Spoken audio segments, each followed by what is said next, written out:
하나님께서 우리에게 주시는 말씀은 사도행전 5장 17절부터 42절 끝절까지 말씀입니다. 대제사장과 그의 지지자인 사두개파 사람들이 모두 시기심이 가득 차서 들고 일어나 사도들을 잡아다가 옥에 가두었다. 그런데 밤에 주님의 천사가 감옥문을 열고 그들을 데리고 나와서 말하기를 가서 성전에 서서 이 생명의 말씀을 남김없이 백성에게 전하여라 하였다. 이 말을 듣고 그들은 새벽에 성전에 들어가서 가르치고 있었다. 그때 대제사장이 그와 함께 하는 사람들과 더불어 와서 공의회와 이스라엘의 원로회를 소집하고 감옥으로 사람을 보내어 사도들을 데려오게 하였다. 경비원들이 감옥에 가서 보니 사도들이 감옥에 없었다. 그리하여 그들은 돌아와서 이렇게 보고하였다. 감옥 문은 아주 단단히 잠겨 있고 문마다 간수가 서 있는데 문을 열어보았더니 안에 아무도 없었습니다. 성전 경비대장과 대제사장들이 이 말을 듣고서 대체 이 일이 앞으로 어떻게 될까 하고 사도들의 일로 당황하였다. 그때 어떤 사람이 와서 그들에게 일렀다. 보십시오. 여러분이 옥에 가둔 그 사람들이 성전에 서서 백성들을 가르치고 있습니다. 그래서 경비대장이 경비대원들과 함께 가서 사도들을 데리고 왔다. 그러나 그들은 백성들이 돌로 칠까봐 두려워서 폭력은 쓰지 않았다. 그들이 사도들을 데려다가 공의회 앞에 세우니 대제사장이 신문하였다. 우리가 그대들에게 그 이름으로 가르치지 말라고 엄중히 명령하였소. 그런데도 그대들은 그대들의 가르침을 온 예루살렘에 퍼뜨렸소. 그대들은 그 사람의 피에 대한 책임을 우리에게 씌우려 하고 있어. 베드로와 사도들이 대답하였다. 사람에게 복종하는 것보다 하나님께 복종하는 것이 마땅합니다. 우리 조상들의 하나님은 여러분이 나무에 달아 죽인 예수를 살리셨습니다. 하나님께서는 이분을 높이시어 자기 오른쪽에 앉히시고 영도자와 구주로 삼으셔서 이스라엘이 회개를 하고 죄사함을 받게 하셨습니다.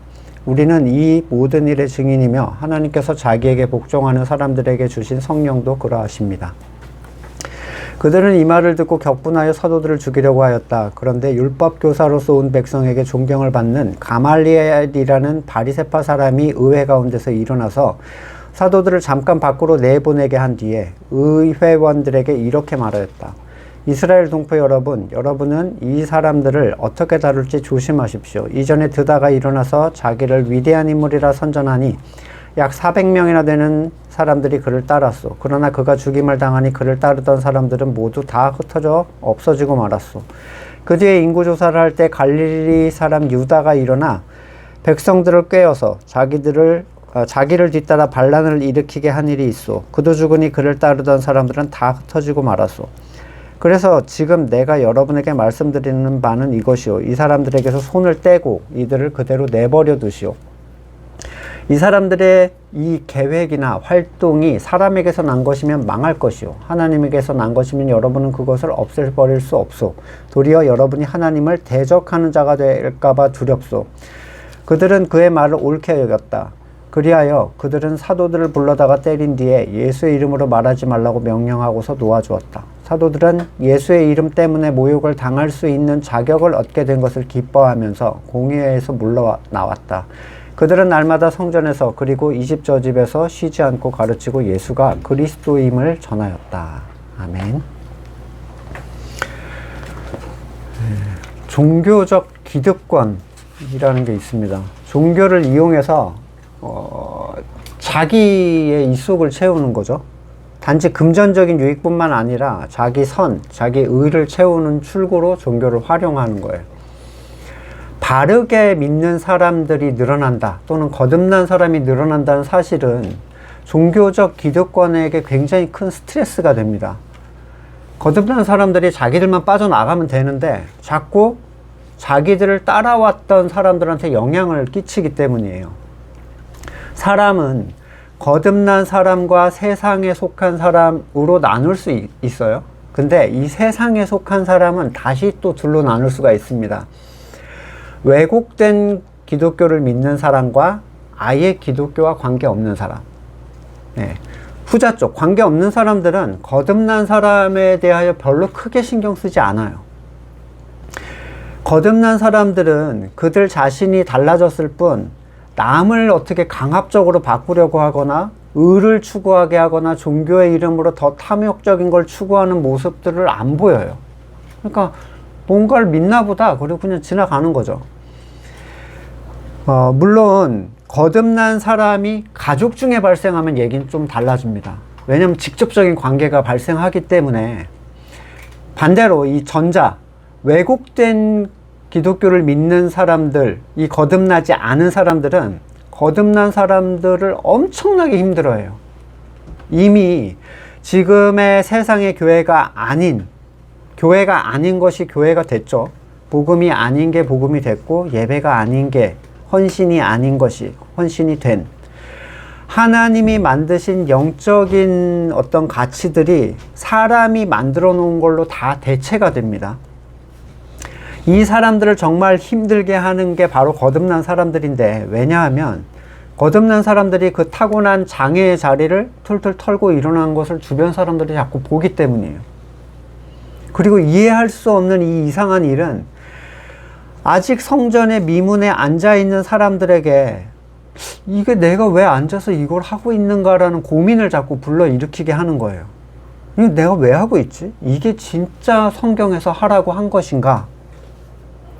이것이 그리스도의 이름을 믿는 사람들이 사도행전에서 행한 일인가? 거의 대부분의 사람들이 처음 교회를 가면 눈치를 봅니다. 왜냐? 아무것도 모르기 때문에 뭐 어떻게 해야 되지? 뭐 옆에서 일어서면 같이 일어섰다가 앉았다 눈 감았다 불렀다가 하잖아요.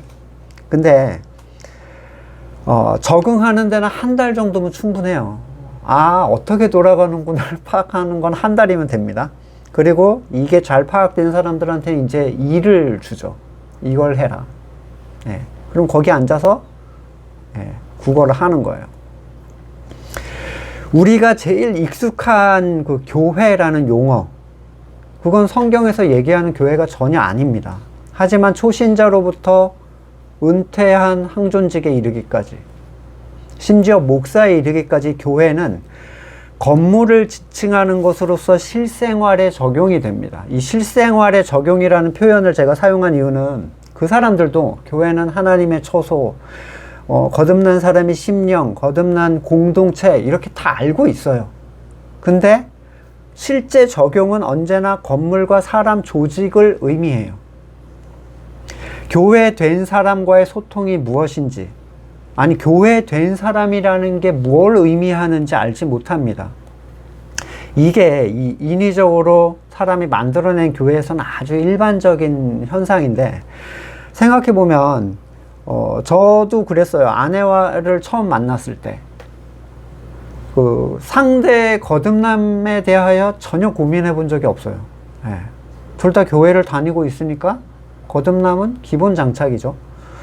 저는 모태신앙이고 목회자의 자녀고 또 세례를 받았고 이런저런 교회 일들을 감당했었습니다. 뭐 상대의 거듭남은 됐다 치더라도 저 자신의 거듭남에 대해서 별로 그렇게 고민을 해보지 않았어요. 그냥 교회 다니면 거듭난 것으로 인정하는 그 암묵적인 분위기, 거듭남을 진지하게 언급하면 그 내부에 있는 누군가를 기분 나쁘게 하는 그런 문화, 이건 성경이 말하는 교회가 아닙니다. 그냥 건물교회를 다니면 당연히 거듭난 걸로 생각하잖아요. 누구도 의심하지 않고 자기의 거듭남을 의심하는 것을 믿음 없음이라고 몰아붙여버리죠. 근데 이런 판에 다 이러고 있는데 갑자기 진짜 거듭난 사람이 탁 그 안에서 생긴 거예요. 그의 살아남 자체가 그가 속했던 전체의 거듭남의 신념을 갑자기 흔들어 놓기 시작합니다. 쟤 뭐지? 이렇게 되는 거죠. 교회 다니는 사람들의 거듭남에 대해서 스스로 의심하게 만드는 존재는 오직 진짜 살아난 사람 뿐이에요. 나는 거듭났어, 나는 거듭났어, 이렇게 자기 암시하는 게 믿음인가? 저는 그런 얘기를 들었어요. 담임 목사님한테. 믿음을 흔드는 자라는. 어떻게 보면 굉장히 사탄적인 존재다, 이런 표현이거든요. 철석같이 나를 거듭난 존재로 믿고 있는 사람들에게 진짜 거듭난 게 맞냐? 이렇게 물어본 걸 믿음을 흔들었다라고 하시더라고요. 고린도전서 13장 5절에 여러분은 자기가 믿음 안에 있는지 스스로 시험해보고 스스로 검증해 보십시오. 여러분은 예수 그리스도께서 여러분 안에 계시다는 것을 알지 못합니까? 모른다면 여러분은 실격자입니다. 자, 믿음 안에 있다면 믿음이 진짜인지 확인해 보는 건 두려운 일이 아니죠. 네. 원래 몸이 좀 안 좋은 사람들이 건강검진 가는 걸 싫어합니다. 그죠? 뭔가 걸릴 것 같은 거야. 왜 애써 외면해요. 내가 가지고 있는 입장 티켓이 위조인지 아닌지 확인하는 건 그 가치를 누리고 싶은 사람만 하는 거예요. 내가 가지고 있는 게 있는데 뭔가 가짜 같아요. 위조로 티켓을 싸게 뿌리는 사람이 있다는 소문을 들었어요. 나도 싸게 샀는데 인쇄도 이상하고 종이 색깔도 다르고, 근데 진짜가 아니라고 해버리면 난 티켓이 없는 거잖아. 그러니까 나는 티켓을 주머니에 넣어놓고 확인하지 않겠다. 티켓이 가짜라고 확인이 되면 최소한 나는 들어갈 수 없다라는 거 정도는 분명하게 알 수 있는데, 또는 진짜를 찾아 헤맬 시간이라도 있는데 확인도 안 한 채 주머니에 넣어둔, 그리고 이건 진짜일 것이다 라고 자꾸 자기 암시를 하는 그 티켓은 결국에 입구 앞에 갔을 때만 확인할 수 있겠죠. 문제는 그 입구 앞에서는 출입을 위해서 아무것도 할 수가 없다는 거예요. 바울은 왜 자꾸 확인을 하라고 할까요? 천국 앞에서 확인하는 것이 믿음이라면 왜 그걸 확인하라고 하겠습니까? 확인 안 한 사람의 얘기가 나오죠? 주여 주여 했던 사람들. 티켓을 주님 앞에 내밀었는데 이건 가짜인데 라고 하신 거예요. 위조품이었습니다. 돌이킬 기회를 얻지 못했어요. 진짜에 대한 가치에 사람들이 눈을 딱 돌리기 시작하면 가짜를 팔던 사람들은 위기감을 느낍니다. 아무 생각 없이 앉혀둔 곳에서 자기의 수치를 팔아서 을을 구걸했던 사람들, 엊그제까지 같이 구걸했는데 한 명이 딱 일어나서 걸어다니는 거예요. 저 뭐 하는 거지? 이렇게 이제 다 쳐다보는 거, 주목하는 거죠. 왜 저러는 거야? 뭘 만났길래 저렇게 된 거야? 내가 하는 게 성경에서 말하는 것과 다르다고? 어떻게 다르다는 거지? 사람들은 모여들기 시작했고, 세상은 줄 수 없는 그리스도의 이름을 받은 사람들은 자리를 털고 일어서기 시작합니다. 소문은 더 빠르게 퍼져나갔죠. 사도들의 복음 선포는요, 종교 기득권에 대한 공격이었어요. 근데 공격을 위한 공격, 의도된 공격이 아니라 자신들이 체험적으로 누리게 된 가치에 대한 증언이었을 뿐입니다. 그 증언이 공격이 된 거죠. 거기 앉아서 엮고 있는 치마로는 우리의 벌거벗음을 가릴 수 없다. 그리스도께서 주시는 의를 입어야 된다. 참된 것을 말하려면 거짓 것에 대해서 말하지 않을 수가 없습니다. 못 가린다는 걸 얘기할 수밖에 없는 거예요. 그런 나뭇잎 치마로는. 하나님께서 주시는 가죽 치마도 있고 스스로 우리 손으로 열심히 나무 치마도 만들어야 한다. 이렇게 얘기할 수 없죠. 옛 언약과 새 언약은 동시에 가지 않습니다. 히브리서 8장 13절, 하나님께서 새 언약이라고 말씀하심으로써 첫 번째 언약을 낡은 것으로 만드셨습니다. 낡고 오래된 것은 곧 사라집니다. 중요한 포인트죠. 율법에 따라 뭘 하려고 하려는 사람은 은혜를 아직 잘 이해하지 못한 사람이에요. 참된 은혜는 그 사람을 율법 안에서 온전하게 해주는 거예요. 그러니까 율법은 자기가 만들어서 의를 채우는 거지만 부어준 의로 율법을 다 완수해버린 거죠. 율법의 마침이 되는 거예요. 그래서 그것은 은혜에 속한 의가 율법에 속한 의를 충분히 채워준다는 의미가 됩니다. 뭘 지키고 말고 남은 게 없어요. 더구나 우리는 율법에서 제외된 이방인들, 적용 자체가 안 되는 사람들이에요. 이방인이야말로 은혜를 더 외쳐야 되는 사람들이에요. 예. 갈라디아서 2장 16절, 그러나 사람이 율법을 행하는 행위로 의롭게 되는 게 아니라 그리스도 예수를 믿는 믿음으로 의롭게 되는 것임을 알고 우리도 그리스도 예수를 믿은 것입니다. 그것은 우리가 율법을 행하는 행위로가 아니라 그리스도를 믿는 믿음으로 의롭다고 하심을 받고자 했던 것입니다. 율법을 행하는 행위로는 아무도 의롭게 될 수 없기 때문입니다. 율법을 행하는 자들에게 은혜를 말하는 것은 곧 율법의 행위에 대한 공격으로 그 사람들은 인식을 합니다. 그걸 만들어 놓고 행하게 하고 서로 격려하고 위로하고 힘을 북돋고 칭찬해 가면서 수십 년을 쌓아온 일들의 은혜라는 것을 갑자기 말하는 건 지금까지 해왔던 게 다 쓸데없는 짓이었다, 이걸 얘기하는 거거든요. 내가 쌓아온 공든 탑을 제가 은혜라는 한마디로 다 무너뜨려 버리는, 분노할 만한 일이 되는 거예요. 대제사장과 사두개파 사람들이 느낀 시기심은 바리새인과는 달랐습니다.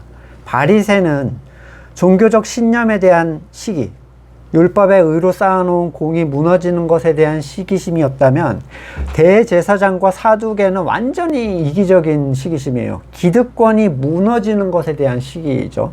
자신들의 번영에 손상을 입게 되는 시기. 사람이 따른다는 건 곧 신분 상승을 의미하거든요. 그들은 사도들을 잡아서 옥에 가둡니다. 하지만 하루가 지나기도 전에 감옥에서 꺼내버렸어요. 문도 안 연 채. 뭐 어떻게 된 일인지 몰라요. 가서, 근데 천사가 가서 자 튀어라 이게 아니라 가서 성전에 서서 남김없이 이 생명의 말씀을 남김없이 백성에게 전하라, 이렇게 얘기합니다. 잡혀왔던 그 장소로 다시 가는 거예요. 그리고 도망가야 할, 이성적으로는 도망가야 할 상황임에도 불구하고 새벽부터 가서 다시 이른 아침부터 거기에서 다시 말씀을 전했습니다. 가르쳤다라고, 남김없이 가르쳤다라고 했는데, 이 부분을 볼 때 율법에 속한 백성들이 듣고 배워야 할 만한 어떤 분량들이라는 게 있다는 것을 분명히 알 수 있겠죠.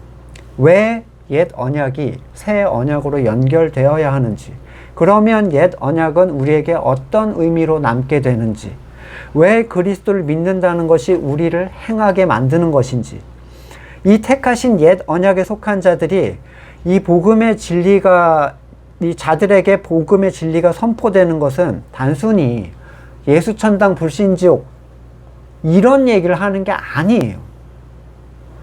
그들은 배우고 묻고 답할 이유와 가치를 지금 이 안에서 누리고 있었습니다. 사도들은 아침부터 가르치고 있었는데 동일한 시간대에 기득권층은 모여서 아침부터 모여서 얘네를 어떻게 처리할 것인가 회의를 하고 있었죠. 근데 감옥에 나와서 다시 같은 곳에서 가르치고 있는 사도들을 볼 때 두려운 마음이 들지 않을 수 없었을 거예요. 죽일 수도 있는 힘을 가졌는데 나를 안 무서워해 라는 건 뭔가 더 무서운 게 있다는 것을 증거해 주는 거예요. 그냥 그들의 모습 자체에서. 정말 두려운 것을 보는 사람에게 그보다 작은 두려움은 눈에 안 보이죠.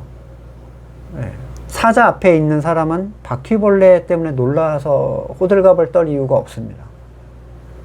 종교 기득권자들이 사도들은 예수의 죽음에 대한 책임을 자기에게 지우려고 한다라는 이 책망을 하죠. 왜 우리한테 우리가 죽였다고 자꾸 그래?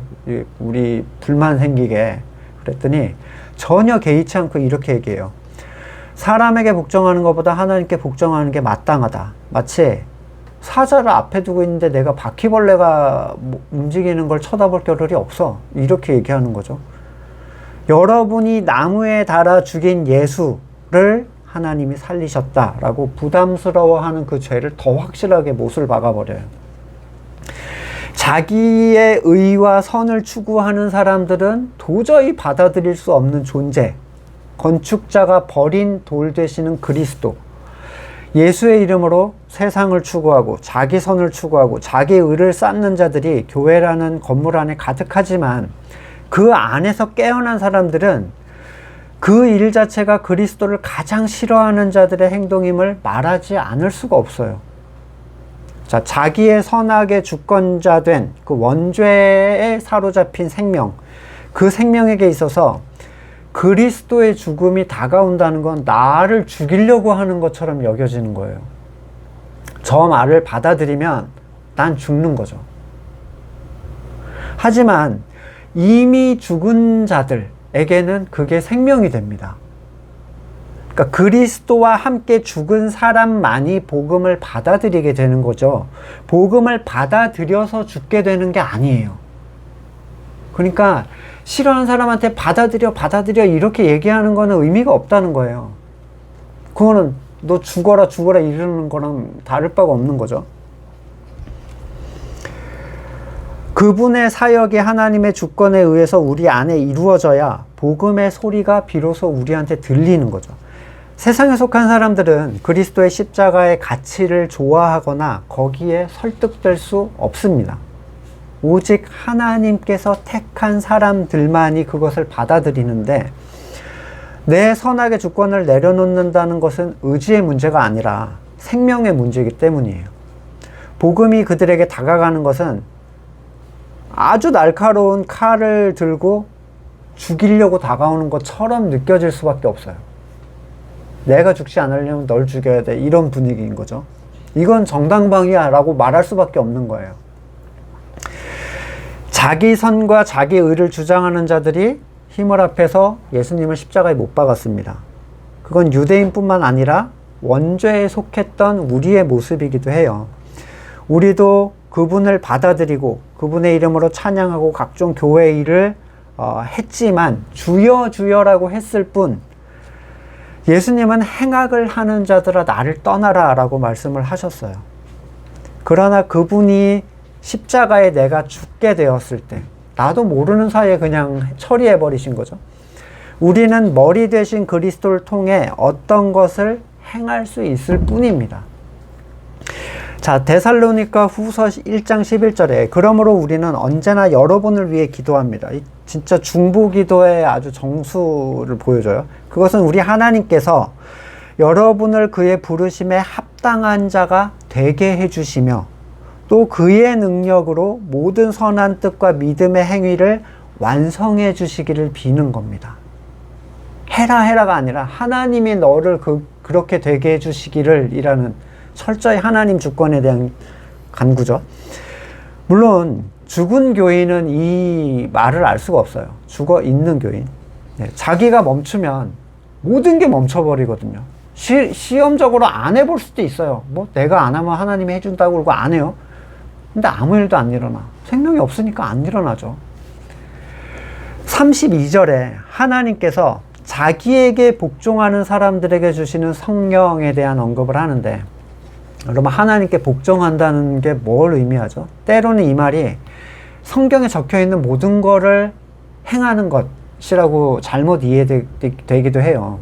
그래서 그 말은 복종하란, 율법에 복종하라는 것과 차이가 하나도 없습니다. 성경에 이렇게 적혀 있으니까 너는 여기에 복종해. 뭐가 달라요? 원수를 사랑하라니까 미운 놈한테 떡 하나 더 주는. 모이기를 힘쓰랬더니 온갖 일을 만들어서 어거지로 모이는 거예요. 귀찮고 가기 싫어 죽겠는데 모이기를 힘쓰랬다고. 그럼 모이잖아요. 때를 얻든지 못 얻든지 복음을 전파하라고 했더니 규칙적으로 정해놓은 어떤 선교 또는 전도대회, 찬양하기 위해 사람을 만들었다니까 찬양 경연대회 하고 성가대 만들어 놓고 하는 거. 그런 게 순종인가요? 영이 없는 사람들도 시키면 다 할 수 있는 그런 일. 하나님께 복종한다는 의미는 뭡니까? 하나님의 선악의 주권을 인정하는 거예요. 이 말은 하나님 앞에서 내 선의 가치를 악으로 인정한다는 얘기예요. 왜냐하면 두 개의 선은 공존할 수 없거든요. 선의 주권자가 둘이 될 수 없습니다. 하나님께 복종을 한다는 건 옛사람의 생명에 대한 사형 선고예요. 타락한 생명은 결코 의지적으로 복종하지 않습니다. 이건 주신 생명의 몫이죠. 마태복음 7장 21절 나더러 주님 주님 하는 사람이라고 해서 다 하늘나라 가는 것이 아니다. 하늘에 계신 내 아버지의 뜻을 행하는 사람이라야 들어간다. 마태복음 12장 50절 하늘에 계신 내 아버지의 뜻을 따라 사는 사람이 곧 내 형제요 자매요 어머니다. 누가복음 22장 42절 내 아버지의 뜻이면 내게서 이 잔을 거둬주십시오. 그러나 내 뜻대로 되게 하지 마시고 아버지의 뜻대로 되게 해주십시오. 마태복음 6장 10절에도 그 나라를 오게 해주시며 그 뜻을 하늘에서 이루신 것 같이 땅에서도 이루어 주십시오. 내 선을 가진 사람이 이걸 왜 바라겠어요? 그러면 믿을 이유가 없는데요? 라고 하지 않겠습니까? 세상에 속한 사람은 아버지의 선 앞에서 내 선을 굽힐 이유가 없어요. 설령 그것마저도 의지적 복종 또는 순종이라는 이름으로 받아들여 보려고 하는 사람도 있는데 이러는 거죠. 그걸 내면적으로는 인정하지 못하는 거예요. 마치 세상을 다 잃은 표정으로 순종이라고 얘기합니다. 하나님 뜻이면 뜻대로 하세요. 그냥 근데 세상을 다 잃은 표정. 하나님께 복종하는 건요, 그분이 가장 선하고 그분의 뜻이 나에게, 택하신 나에게 가장 유익이 된다라는 이유 때문에 선택하는 거예요. 내가 따라갈 수 없는 지혜로 나를 이끌어주기 때문에 그걸 붙잡는 거라고요.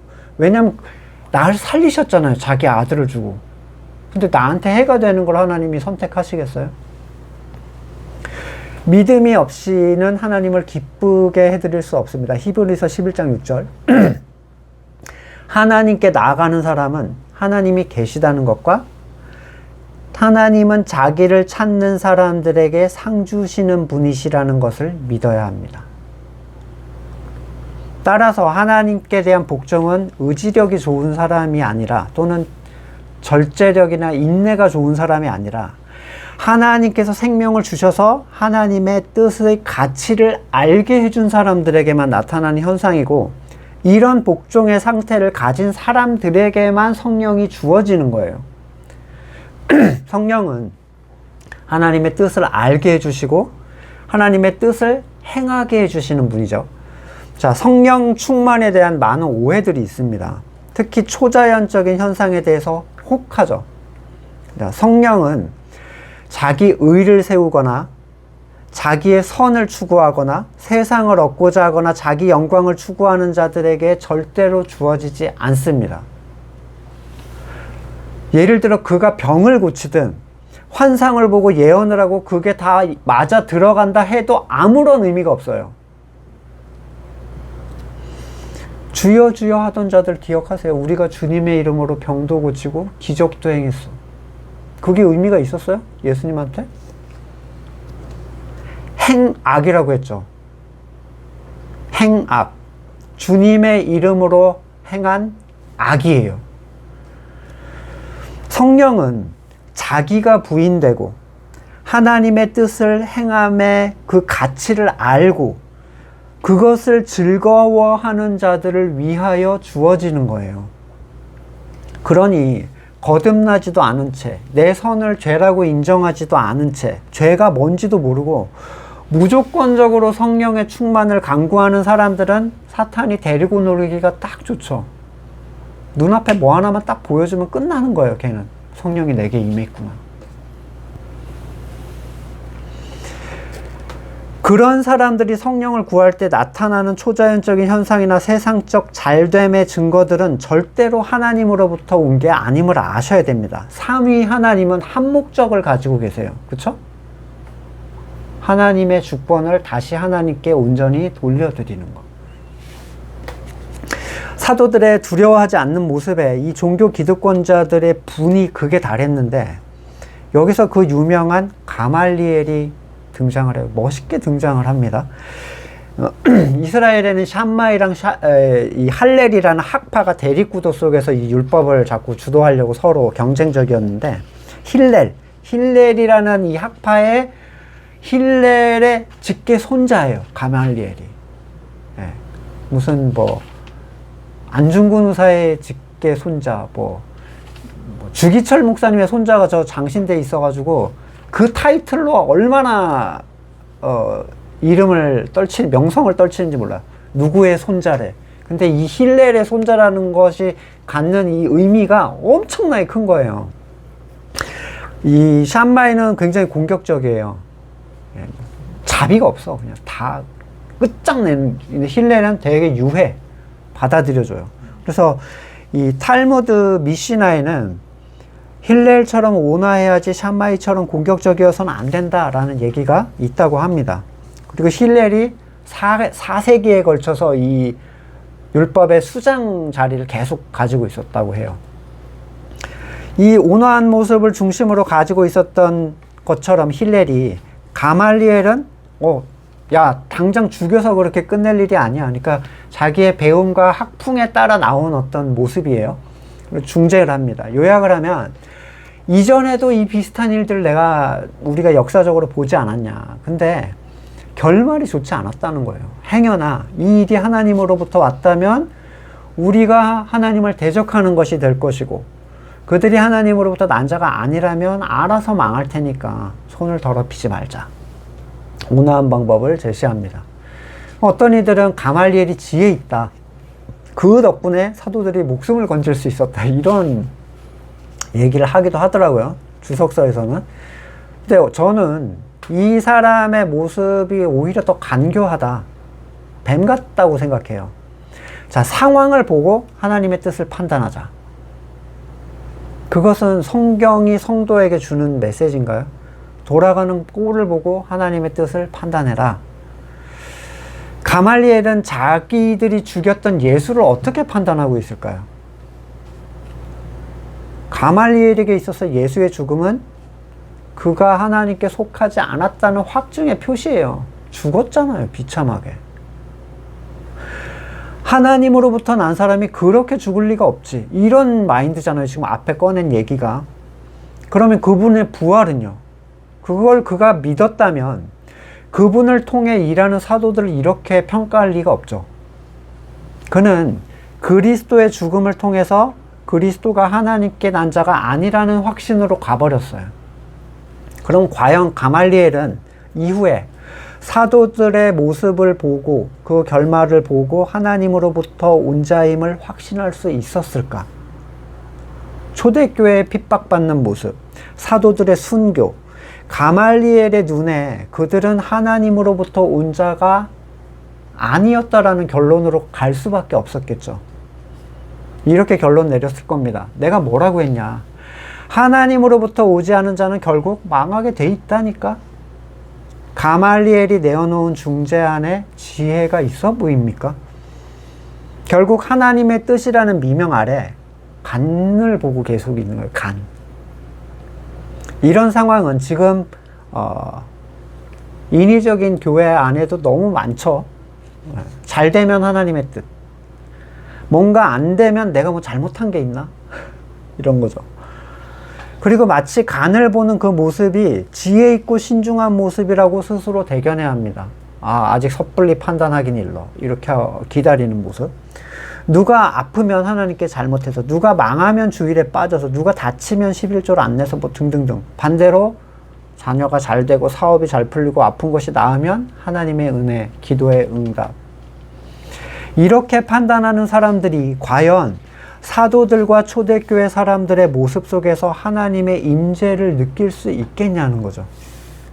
고린도후서 4장 18절. 우리는 보이는 것을 바라보는 것이 아니라 보이지 않는 것을 바라봅니다. 보이는 것은 잠깐이지만 보이지 않는 것은 영원하기 때문입니다. 로마서 8장 25절에도 그러나 우리가 보이지 않는 것을 바라면 참으면서 기다려야 합니다. 자신의 상황으로 하나님의 임재를 판단하는 것은 구약에서는 하나님을 시험하는 걸로 묘사를 했죠. 출애굽기 17장 7절에 이스라엘 자손이 거기서 주님께 대들었다고 해서 사람들은 그곳의 이름을 무리바라고 또 하고, 거기에서 주님께서 우리 가운데 계시는가 안 계시는가 하면서 주님을 시험했다고 해서 그곳의 이름을 마사라고 됐다. 예수님께서도 광야에서 시험을 받으실 때 그 시험 중에는 네가 하나님의 아들이거든 성전에서 뛰어내려봐라. 유혹이 있었어요. 마태복음 4장 5절. 거룩한 도성에 데리고 가서 성전 꼭대기에 세우고 하나님의 아들이면 여기서 뛰어내려라. 성경에 기록하기를 하나님이 너를 위해 천사들에게 명하실 것이다. 손으로 널 떠받쳐서 발이 돌에 부딪히지 않게 할 것이다. 예수께서 말씀하셨다. 성경에 기록하기를 주 너의 하나님을 시험하지 말아라. 뛰어내린다는 건 단지 위험에 노출됐다가 안전하게 지켜진다는 것 이상을 의미해요. 마귀가 데리고 간 곳이 절벽이 아니라 성전, 사람이 많이 다니는 곳이라는 얘기예요. 그러면 그 수많은 사람들 앞에 내가 짠 이렇게 촥 사뿐히 내려앉으면 하나님의 아들됨을 증명할 수 있다는 거죠. 근데 예수님께서 자신의 하나님의 아들 되심을 증명하신 것은 하나님의 뜻에 순종하여 십자가를 지심으로써였지 세상이 인정할 만한 확증을 통해서가 아니었습니다. 세상은 계속 요구했어요. 당신이 하나님의 아들이 진짜 맞소. 그럼 증명해 보시오. 그렇게 많이 보여줘도 아무 소용이 없었어요. 누가복음 16장 4절 악하고 음란한 세대가 표징을 요구하지만 이 세대에 요나의 표징밖에는 아무 표징도 받지 못할 것이다. 그들을 남기고 떠나가셨다. 하나님께서는 예수님의 그리스도 되심을 사람이 제시하는 방식, 요구하는 방식이 아니라 하나님께서 제시하는 방식으로 확증해 주셨어요. 따라서 하나님께서 그 눈을 열어 그리스도를 보게 해주시지 않으면 죽었다 살아나더라도 그리스도를 볼 수 없어요. 세상의 눈으로는 확인할 방법이 없는 거죠. 가말리엘은 자신들이 하나님을 대적하는 자가 될까 두렵다라고 얘기했지만 하나님을 모르는 존재로서 하나님을 대적하는 것이 두렵다는 표현은 사실 영적인 가치가 없는 표현이에요. 지금 사람이 의를 추구하게 하거나 자기의 선을 요구하는 것을 정당한 하나님의 뜻이라고 얘기하는 사람 중에 하나님을 대적하고 싶어 하는 사람은 아무도 없습니다. 다 누구나 하나님을 대적하고 싶어 하지 않아요. 누가 창조주를 대적하고 싶겠어요. 하나님을 섬기는 그 열심을 가진 것이 하나님을 바르게 아는 것을 의미하는 게 절대로 아니에요. 훗날 전승에 의하면 가말리엘이 비밀리에 예수의 제자가 되었다라는 전승이 전해지는데 저는 거짓말인 것 같아요. 왜냐하면 그리스도인은 비밀리에 될 수가 없습니다.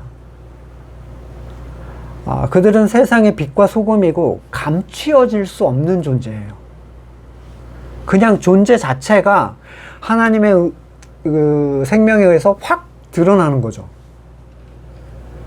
요한복음 12장 42절 지도자 가운데 예수를 믿는 사람이 많이 생겼으나 그들은 바리새파 사람들 때문에 믿는다는 사실을 드러내지 못했다. 그것은 그들이 회당에서 쫓겨날까 봐 두려워했기 때문이다. 그들은 하나님의 영광보다도 사람의 영광을 더 사랑했다. 여기서 믿는다라고 표현했다라는 건요, 지금 부활 사건 이전의 모습인데 그냥 인정한다는 거예요. 인정. 뭔가 놀라운 일을 하네.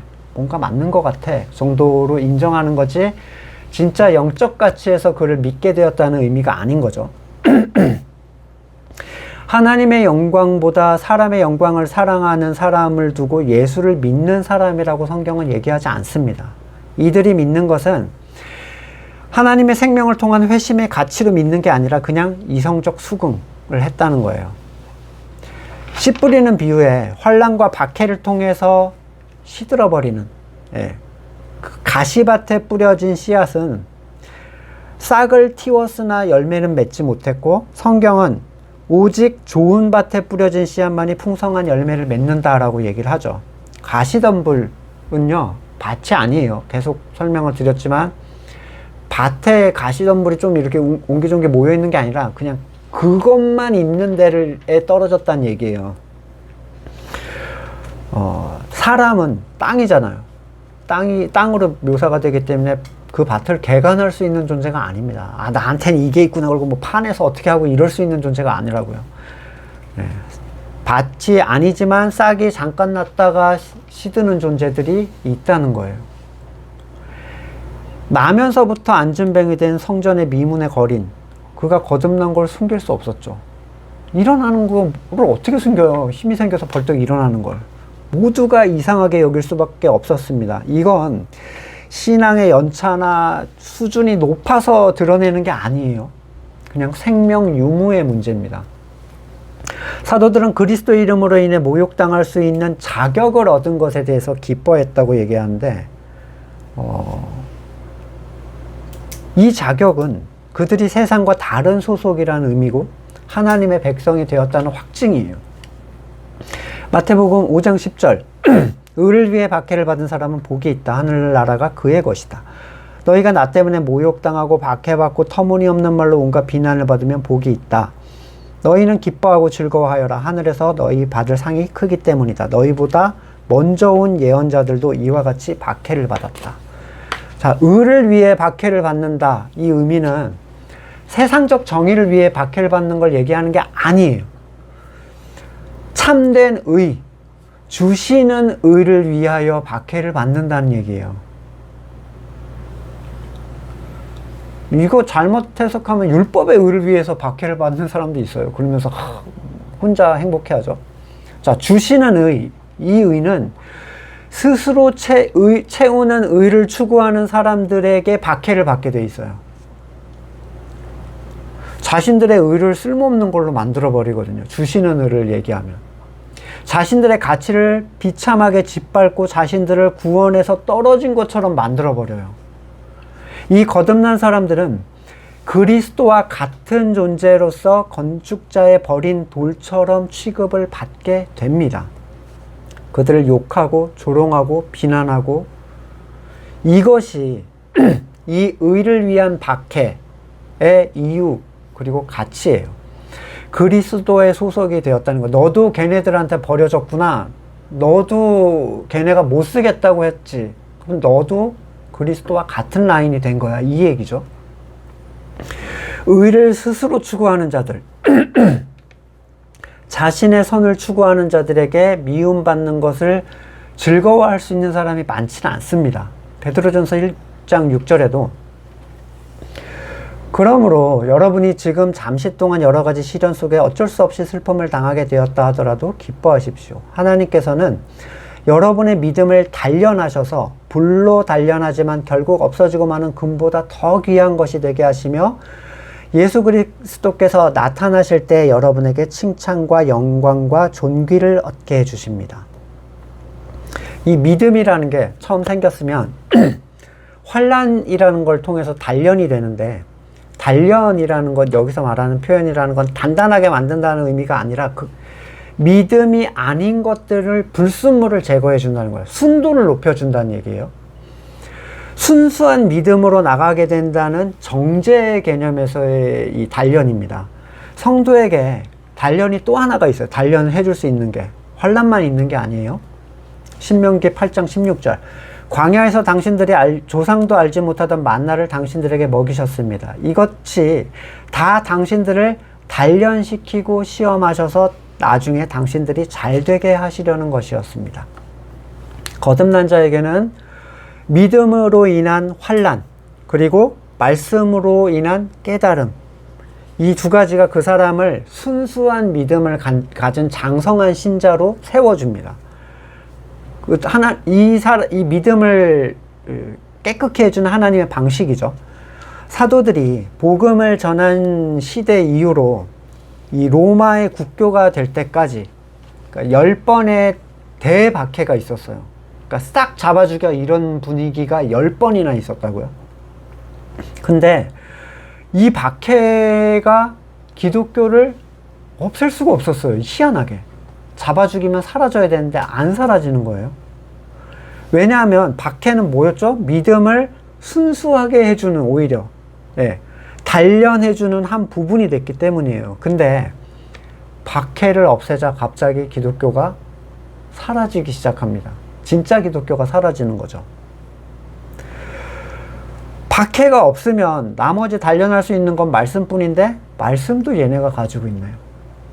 그래서 라틴어로 성경을 읽고 자기들 멋대로 설교를 하기 시작하는 거예요. 본문과 관계없이.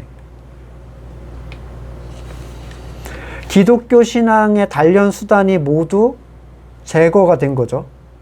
말씀이 완전히 계시되지 않았어도 박해로 인해서 순수함을 지킬 수 있었던 이 초기 기독교는 순수성을 지킬 수 있는 모든 수단이 다 제거가 되어버렸어요. 로마 국교화되면서. 지금은 어떤가요? 우리나라는요, 기독교 박해 국가가 아니에요. 기독교를 믿는다고 박해하지 않습니다. 욕먹는 그런 그런 거 말고요. 근데 물론 거듭난 사람을 세상이 싫어하긴 하지만 환난이라고 말하기엔 너무 순한 맛이에요. 불지옥 맛이 있잖아요. 로마 때 불지옥 맛이었잖아요. 근데 지금은 완전 순한 맛이죠. 그러면 성도가 믿음의 순수성, 믿음으로 단련되기 위해서 말씀을 깨어서 읽지 않으면 어떻게 이 믿음이 정결하게 지켜질 수가 있겠습니까? 말씀이 성도를 바르게 서게 합니다. 말씀을 알지 못하고 하는 신앙생활은 방향키가 없는 배 같아요. 속도가 빠르면 빠를수록 망합니다. 운명에 맡겨 사는 신앙이 되는 거죠. 결국 종교 기득권자들은 사도들을 때린 뒤에 다시 예수의 이름으로 말하지 말라. 그리고 놓아줍니다. 하지만 사도들은 위협에 아랑곳하지 않고 계속 복음을 전했고 또 알기를 원하는 사람들에게 복음을 가르쳤다. 성경이 기록하고 있죠. 누구도 멈출 수 없는 것이 성령의 능력이고 이것은 행하게 하시는 분의 힘을 따라 성령을 충만함을 입은 사람들을 통해서 계속 흘러갔어요. 택하신 자들에게. 우리는 하나님께 진짜 복종하는 자인가? 복종한다면 뭐에 복종하는 것인지, 그리고 의로 인하여 진짜 고난을 당하고 있는가? 그리고 그 자격으로 인하여 기뻐하고 있는지, 그리고 말씀을 통해 끊임없이 나를 정결하게 닦고자 하는지, 말씀을 놓고 같이 기도하기를 원합니다. 잠깐 기도하시겠습니다. 은혜로 주신 이 구원의 가치를 너무 편하게 받아들이고 있는 게 아닌가, 말씀 앞에서 다시 우리 자신을 바라봅니다. 환난이 없는 시대 가운데서 깨끗한 믿음을 지키기 위해서 얼마나 말씀을 향하고 있는가 다시 우리 자신을 돌아봅니다. 말씀 가운데 정결한 믿음으로 나아가게 하시고 그리스도의 의를 위하여 받는 고난과 어려움들 가운데 그 자격을 얻게 된 것을 기뻐하는 자로서 설 수 있도록 은혜를 베풀어 주시옵소서. 지금은 우리 구주 예수 그리스도의 은혜와 하나님의 사랑과 성령의 교통하심이 금보다 더 귀한 믿음의 가치로 나아가기를 원하는 우리 성도들과 그의 삶 가운데 지금으로부터 영원까지 함께 하시기를 간절히 축원합니다. 아멘.